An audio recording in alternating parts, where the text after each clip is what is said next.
Are wind and solar power the answer to our energy needs? There's a lot of sun and a lot of wind. They're free, they're clean, no CO2 emissions. So what's the problem? Why do solar and wind combined provide less than 2% of the world's energy? To answer these questions, we need to understand what makes energy, or anything else for that matter, cheap and plentiful. For something to be cheap and plentiful, every part of the process to produce it, including every input that goes into it, must be cheap and plentiful. Yes, the sun is free. Yes, wind is free. But the process of turning sunlight and wind into usable energy on a mass scale is far from free. In fact, compared to the other sources of energy, fossil fuels, nuclear power, and hydroelectric power, solar and wind power are very expensive. The basic problem is that sunlight and wind as energy sources are both weak, the more technical term is dilute, and unreliable, the more technical term is intermittent. It takes a lot of resources to collect and concentrate them, and even more resources to make them available on demand. These are called the diluteness problem and the intermittency problem. The diluteness problem is that, unlike coal or oil, the sun and the wind don't deliver concentrated energy, which means you need a lot of additional materials to produce a unit of energy.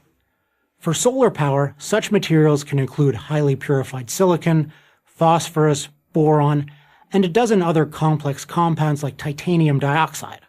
All these materials have to be mined, refined, and/or manufactured in order to make solar panels. Those industrial processes take a lot of energy.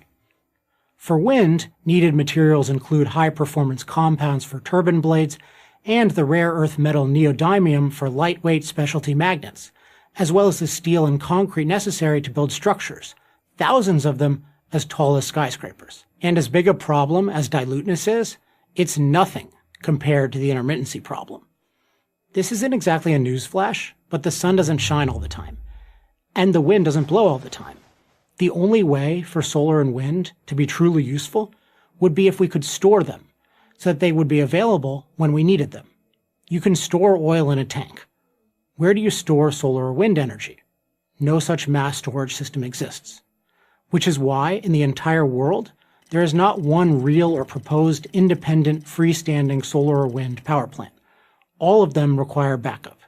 And guess what the go-to backup is? Fossil fuel. Here's what solar and wind electricity look like in Germany, which is the world's leader in renewables. The word erratic leaps to mind. Wind is constantly varying, sometimes disappearing completely. And solar produces little in the winter months when Germany most needs energy. Therefore, some reliable source of energy is needed to do the heavy lifting. In Germany's case, that energy is coal.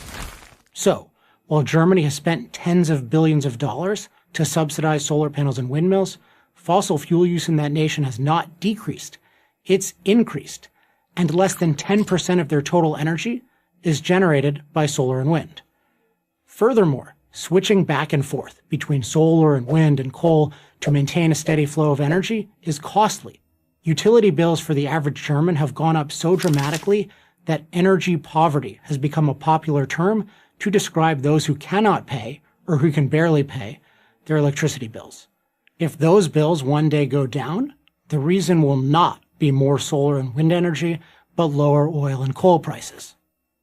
There's no free lunch, and there's no free energy, and that very much includes the highly expensive energy from the sun and the wind.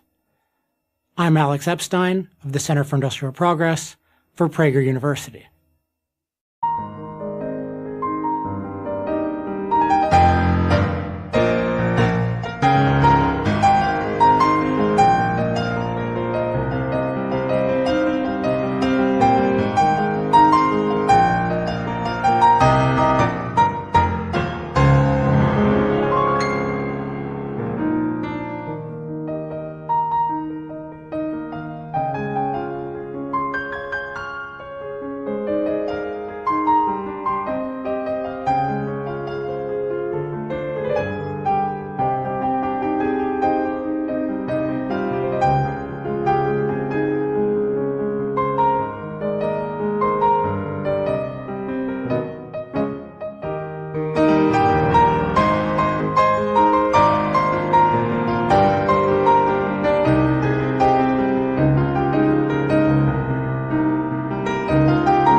The central coast of Vietnam is home to historical sites and long shorelines of sandy beaches hugging blue waters. It boasts a thriving tourist and fishing industry.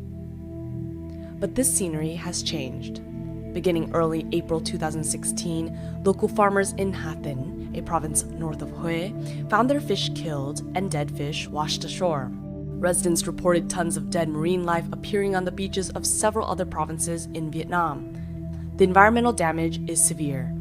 Locals who depend on the sea currently cannot fish for food or sell seafood to make a living. Speculation was rampant. Scientists said only chemical pollution could cause such a massive amount of fish kills in a short amount of time. Tests performed by environmental experts showed that the water contained pollutants, heavy metals, cyanide, and ammonia, all hazardous chemicals that are deadly in high concentration.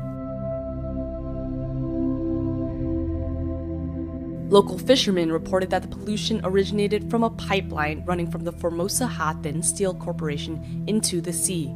Divers noticed a powerful discharge of dark yellow wastewater from the underwater pipeline.